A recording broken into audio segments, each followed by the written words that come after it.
आणि रुक्मिणी मातेचं जतन आणि संवर्धनाचं काम सुरू आहे। आपण पाहतोय मागच्या 6 महिन्यांपासून म्हणजे कार्तिक वारीपासून या कामाला सुरुवात झाली। आता गाभाऱ्यातील काम पूर्ण होऊन पदस्पर्श दर्शन सुरू झालेलं आहे। आज काही समाज माध्यमांमध्ये मंदिरामध्ये गळती होऊन त्या ठिकाणी पाणी आलेलं आहे असं दाखवण्यात येत आहे। आपणा सर्वांनाच माहिती आहे की जतन संवर्धनाचं काम अजून हे जवळजवळ 1.5 वर्ष चालणार आहे। अजून पण काम सुरू आहे।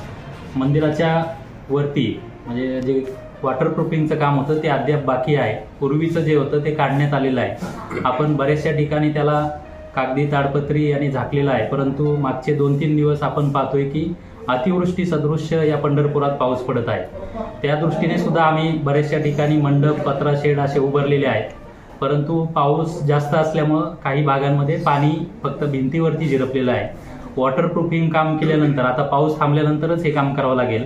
ते काम केल्यानंतर मंदिर पूर्णपणे सुरक्षित असेल आणि कुठल्याही प्रकारची गळती त्याच्यामध्ये होणार नाही।